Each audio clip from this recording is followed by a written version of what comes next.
తమిళనాడు రాష్ట్రం కన్యాకుమారి నుంచి కాంగ్రెస్ ప్రధాన నాయకుడు రాహుల్ గాంధీ గారు భారత్ జోడో యాత్ర పేరుతో ఒక పాదయాత్ర కమెంట్ చేయటం జరిగింది, ప్రారంభించడం జరిగింది. ఆ సందర్భంగా అనేక విషయాలు భారతీయ జనతా పార్టీని టార్గెట్ చేస్తూ, నరేంద్ర మోడీ గారి పరిపాలన టార్గెట్ చేస్తూ అనేక విమర్శలు చేయటం జరిగింది. అర్ధరహిత, ఆధారం లేని ఈర్ష్యతో, అసూయతో, తన కుర్చీ దూరం అయిందనే దుగ్ధతో, ఓటమి నైరాస్యంతో, తన కళ్ళ సాకారం కాదనే ఒక అభద్రతా భావంతో మాట్లాడిన మాటలుగా దీన్ని అభివర్ణిస్తూ ఆ వ్యాఖ్యలు, వారితో పాటు కాంగ్రెస్ సీనియర్ నాయకులు కూడా చాలామంది అక్కడ పార్టిసిపేట్ చేశారు. అన్ని వ్యాఖ్యలను కూడా ఇవాళ ప్రపంచంలో అగ్రనాయకుడిగా ఎదిగి 75% పైన అమెరికన్ డేటా ఏజెన్సీ ఇచ్చినటువంటి ఇటీవల సర్వేతో సహా వరుసగా 3-4 సార్లు అగ్రనేతగా రాజకీయ నాయకుల్లో నరేంద్ర మోడీ గారి స్థానం ఇలా గ్లోబల్ లీడర్ స్థాయికి ఎదిగినటువంటి నేపథ్యం.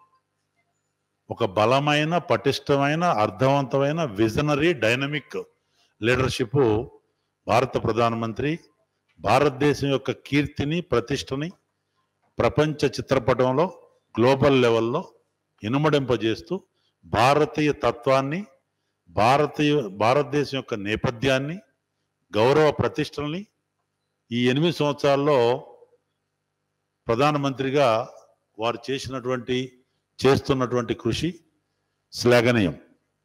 అది జీర్ణించుకోలేక భారత్ జోడో యాత్రని ఒక కార్యక్రమం పెట్టిండు. నాలాంటి వాళ్ళం దశాబ్దాలుగా కాంగ్రెస్ పార్టీలో కరుడుగట్టిన కాంగ్రెస్ వ్యక్తులుగా ఉండి, ఇప్పటి కాంగ్రెసు రాహుల్ గాంధీ గారి సారథ్యం అనుకోండి, ఇప్పుడు సోనియా గాంధీ గారు, అందరూ ఇండియన్ నేషనల్ కమర్షియల్ కాంగ్రెస్గా మారిపోయి, ఇండియన్ నేషనల్ కాంగ్రెస్ ఒక వ్యాపార సంస్థగా, అంటే ఓటు బ్యాంక్ పాలిటిక్స్ తప్ప నీతి, నియమాలు, సిద్ధాంతాలు, ఒక కమిట్మెంట్ పక్కదారి పట్టి కేవలం కుర్చీ రాజకీయాలు. ఎవరితో అయినా అడ్జస్ట్ అవుతాం. ఉత్తర దక్షిణ ధృవాలు ఉన్న శివసేనతో కూడా అడ్జస్ట్ అయిపోతాం. ఇట్లాంటి బాలాసాహెబ్ ఠాకరే లాంటి వాళ్ళు వ్యాఖ్యలు చేశారు. అప్పుడు కాంగ్రెస్ పార్టీతో కలవాల్సిన పరిస్థితి, ఐ విల్ క్లోజ్ మై దుకాన్, నా దుకాణాన్నే బంద్ చేసుకుంటున్నాడు. అలాంటిది ఉద్ధవ్ ఠాకరే శివసేనతో పెట్టుకొని పోతూ, సరే అది అయిపోయింది అనుకోండి. ఈరోజు భారత్ జోడో పేరుతో అనేక మంది ముఖ్య నాయకులు, 20 గ్రూప్ ఆఫ్ 23 దగ్గర నుంచి మొన్నటి గులాం నబీ ఆజాద్ గారి వరకు అలాంటి వాళ్ళందరం కూడా ఇది ఒక స్వార్థపూరిత కాంగ్రెస్, సిద్ధాంతాలను పక్కన పెట్టింది, దేశ హితం లేదు, పక్కన ఉన్నటువంటి చైనాని, పాకిస్తాన్లకి ఇష్టమైనటువంటి భాష మాట్లాడుతూ మన దేశం యొక్క గాలి, మన దేశం నీళ్లు, మన దేశం యొక్క పరిస్థితి చూస్తూ పక్కవాడిని పొగిడే మనస్తత్వం, కేవలం ఈర్ష్య, రాజకీయ ఈర్ష్యతో చేసే వ్యాఖ్యలు. వీళ్ళు కాంగ్రెస్ చూడు అని కాంగ్రెస్ను వదిలిపెట్టిపోయే పరిస్థితుల్లో చాలామంది ముఖ్య నాయకులు కాంగ్రెస్ చూడో యాత్ర చేస్తున్నారు. దాన్ని రక్షించుకోవడం కొరకు ఉన్న వాటిని ఈయన భారత జోడో యాత్ర అని ఒక పేరు పెట్టుకుని మొదలుపెట్టాడు. ప్రతిపక్ష పార్టీలు కూడా ఈయన అనుకున్నట్టు కాంగ్రెస్ అంటే దగ్గరకు వచ్చే పరిస్థితి లేరు. కన్యాకుమారికి 40 కిలోమీటర్లో కేరళ బోర్డర్, కేరళ ఉంటుంది రాష్ట్రం. కన్యాకుమారిలో తమిళనాడు కాంగ్రెస్ జై కమ్యూనిస్టులు అంటారు, జై సిపిఐ, జై సిపిఎం అండ్ అది కమ్యూనిస్టులు జిందాబాద్. 40 కిలోమీటర్లు దాటిన తర్వాత అదే కాంగ్రెస్ పార్టీ కమ్యూనిస్టులు murdabad, CPI down down, CPM down down, LDF down down. ముందు ఆ చక్కదనం ఏదో చూసుకోరాదు. నువ్వు 40 కిలోమీటర్ల లోపు ఇక్కడ జిందాబాదు, ఆడ ముర్దాబాదు. ప్రతిపక్ష పార్టీలు కూడా చాలా దూరంగా వెళ్ళిపోయినాయి. కాబట్టి ఒక అయోమయంలో ఒక క్రెడిబిలిటీ ఉన్నటువంటి సంస్థల దర్యాప్తు నుంచి పక్కదారి పట్టించుకోవడం కొరకు ఏదో సింపతి గెయిన్ చేద్దామని ఎక్కడ చర్యలు ఉంటాయో అని చెప్పి ఒక మాస్ యాత్ర చేపడితే ఏదో ఆకాశం ఊడిపడుద్ది, ఒక ఈయన్ని బ్రహ్మాండంగా. ఎందుకంటే వీరు భారత్ జోడో యాత్ర అనే ఆయనకి ఇప్పుడు ఇవాళ నరేంద్ర మోడీ గారు సబ్కా సాత్ సబ్కా వికాస్ సబ్కా విశ్వాస్ సబ్కా ప్రయాస్ అనే ఒక మూల సిద్ధాంతం పనిచేస్తారు. రాహుల్ గాంధీ గారు ఒక్క రోజు కూడా popular front of India PFI SDPI ఈ యొక్క రెండు సంస్థలు, ఎస్డిపిఐ ఏదైతే social democratic party of India, వాళ్ళ మీద ఉన్న ఆరోపణలు అన్నిన్ని కావు. కేరళలో జరుగుతున్నటువంటి మర్డర్స్ ఈ 7 నెలల్లోనే ముఖ్య బీజేపీ నాయకులు ఒక 7 మంది చనిపోయారు. వీరు అక్కడి నుంచి పార్లమెంటు సభ్యుడు రాహుల్ గాంధీ గారు. వైనాడు, మలపురం ఇస్లామిక్ ఫండమెంటలిస్టులు ఆరోపణలు ఓపెన్ పేపర్లో కూడా వచ్చింది, నేను చెప్పే ఎలిగేషన్ కాదు, ఇన్వాల్వ్మెంట్ ఉందనే ఆరోపణల నేపథ్యంలో ఒక్కరోజు అంటే ఒకరోజు అలాంటి అతి దారుణ హత్యల్ని ఒక్క మాట కూడా ఖండన చేయలే. వారు అధికారం వెలగబెడుతున్న రాష్ట్రం రాజస్థాన్లో ఉదయపూర్లో కన్నయ్యలాల్ టైలర్ అని 2-3 నెలల క్రితం అతి దారుణాతి దారుణంగా మర్డర్ చేయబడ్డాడు ఉదయపూర్లో. వారు కాంగ్రెస్ పాలిత రాష్ట్రం, ఒక్క మాట మాట్లాడరు. అదే రాజస్థాన్లో ఉమెన్ అట్రాసిటీస్ జరుగుతున్నాయి.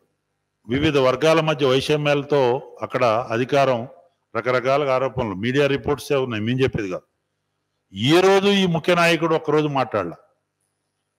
ఇదే అశోక్ గెహ్లట్ గారి నాయకత్వంలో హోమ్ మినిస్టరు రాజేందర్ సింగ్ యాదవ్ 2-3 రోజుల క్రితం మిడ్ డే మీల్ స్కామ్ పెద్ద ఎత్తున జరిగింది. అక్కడ ఐటీ రైడ్ అయింది, నోరు మెదపట్లే. ఈ స్కాముల Congress, by the scams, of the scams, for the scams.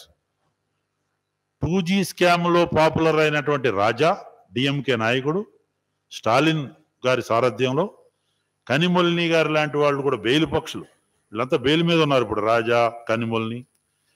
మరో స్వాతంత్ర యుద్ధంతో, స్వాతంత్ర సమరంతో ఈ భారత్ జోడో యాత్రను పోల్చిన చిదంబరం గారు కూడా బెయిల్ మీద ఉన్నాడు.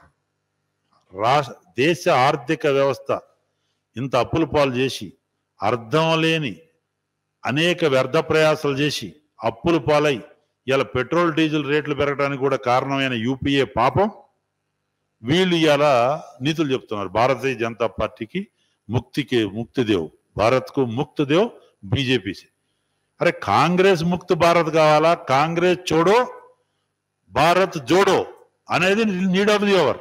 కాంగ్రెస్ చోడో భారత్ జోడో అనే నినాదంతోనే ఇవాళ అందరూ కూడా ఆ పార్టీ నుంచి బయటకు వస్తున్నటువంటి నేపథ్యం. అనేక ముఖ్య నాయకులు, జ్యోతిరాదిత్య సింధియా దగ్గర నుంచి, జితిన్ ప్రసాద్ దగ్గర నుంచి, మేము ఇక్కడ నుంచి, వారు గులాం నబీ వారి దగ్గర నుంచి అందరూ కూడా.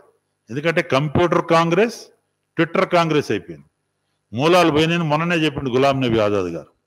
ఇది భారత్ జోడో యాత్ర. ఎక్కడ భారత్ జోడో అండి? అన్ని రకాలుగా అస్తవ్యస్తమై పార్టీ, తమ పార్టీ క్యాడర్ ఉన్నోళ్ళని రక్షించుకుందామని కాంగ్రెస్ జోడో యాత్ర. పోయిన వాళ్ళని ఏడన్నా తెచ్చుకుందాం, లేకపోతే ఉన్నోళ్ళని కాపాడుకుందాం అనుకునే యాత్ర ఇది. అసలు వారు ఎక్కడుంటారు? ఆయన ఏమంటాడు? చైనా ఎట్లయిపోయింది? అసలు ఎక్కడ చైనా ఏం చేసిందో ఏందో అందరికీ తెలుసు. ఇండియన్ మిలిటరీని, ఇండియన్ సెక్యూరిటీ ఫోర్సు మనోస్థైర్యాన్ని దెబ్బతీసే మాటలు మాట్లాడే కాంగ్రెస్ పార్టీ నాయకులు, నాయకత్వం మీకు ఏం రైట్ ఉంది? ఇవాళ నేషనల్ ఫ్లాగ్ గురించి ఆయన భాషితాలు చెప్పిండు బ్రహ్మాండంగా. ఈ నేషనల్ ఫ్లాగ్ రేపు, ఎస్ నేషనల్ ఫ్లాగ్ ఒక్క కాల్తో, హర్ ఘర్ తిరంగా పేరుతో నరేంద్ర మోడీ గారు ఇచ్చిన కాల్తో ఇవాళ మీరు అందరు కూడా చూడండి ఎంత నేషనల్ స్పిరిట్ అండి. కాశ్మీర్ నుంచి కన్యాకుమారి వరకు ప్రతి ఆల్మోస్ట్ కొన్ని కోట్లాది ఇళ్ల మీద నేషనల్ జెండా. అది నేషనల్, అది నాయకత్వ లక్షణం. ఒక కరోనా మహమ్మారి అప్పుడు ఒక్క పిలుపుతో దేశం అంతా ఎక్కడ పోయినా నువ్వు సేవ. కరోనాలో భారతీయ జనతా పార్టీ కోట్లాది మంది కార్యకర్తలు సేవా కార్యక్రమాలు చేశారు. సేవకు ప్రతిరూపం భారతీయ జనతా పార్టీ. దేశ రక్షణ సంరక్షకుడిగా నరేంద్ర మోడీ నాయకత్వంలో సేవ చేసే పార్టీ. ఎక్కడ పోయింది కాంగ్రెస్ పార్టీ? సేవా కార్యక్రమాలు ఏం చేశారు మీరు? ఎన్ని లక్షల బాటిల్స్ బ్లడ్ ఇచ్చింది భారతీయ జనతా పార్టీ. ఆర్ఎస్ఎస్ యొక్క త్యాగం గురించి నువ్వు మాట్లాడతావా? ఇలా ఆర్ఎస్ఎస్ ప్రపంచంలోనే ఒక త్యాగాలకు మారుపేరైనటువంటి సంస్థ. ఆర్ఎస్ఎస్ బీజేపీ దేశం నుంచి ఇది చేస్తామని కామెంట్ చేస్తాం. ఏదో ఎవరో రాసిచ్చిన స్పీచ్. ఏం త్యాగం చేశారు మీరు? మహాత్మా గాంధీ గారు ఆ రోజే చెప్పిండు, స్వాతంత్రం వచ్చిన తర్వాత ఏ పార్టీ అయితే ఏ మూల సిద్ధాంతం కొరకైతే కాంగ్రెస్ పార్టీ పెట్టామో అది సాధించిన స్వతంత్రం వచ్చింది కాబట్టి కాంగ్రెస్ పార్టీని మూసేయాలని జాతిపిత మహాత్మా గాంధీ చెప్పిండు. మీరు రాష్ట్రానికి ఒక రాజకీయం చేస్తూ మహారాష్ట్రలో ఒక రాజకీయం, కేరళలో ఒక రాజకీయం, తమిళనాడులో ఒక రాజకీయం, హైదరాబాద్లో ఒక రాజకీయం. భారతీయ జనతా పార్టీ ఎదుగుదల చూసి ఓడవలేక దిగ్విజయ్ సింగ్ గారు ఏం చెప్పిండు? చెప్పకనే చెప్పిండు, టీఆర్ఎస్ కాంగ్రెస్ ఎట్ట మ్యాచ్ ఫిక్సింగ్. మునుగోడు వరకు అదే పరిస్థితి. భారతీయ జనతా పార్టీ రావద్దు, పైకి తిట్టుకుందాం, ఇంటర్నల్గా ఎజెండా ఒకటే. హాయ్ ఫ్రెండ్స్, మా టుడే టుమారో యూట్యూబ్ ఛానల్ చూస్తున్నందుకు చాలా థ్యాంక్స్. మరిన్ని లేటెస్ట్ వీడియోస్ కోసం వెంటనే సబ్స్క్రైబ్ చేయండి. అలాగే ఈ బెల్ ని కూడా రింగ్ చేసేయండి. మా నోటిఫికేషన్స్ అన్ని మీ మొబైల్లో వస్తాయి. అలాగే మా వీడియోస్ మీకు నచ్చితే లైక్ చేయండి, షేర్ చేయండి, నచ్చకపోతే కామెంట్ చేయండి.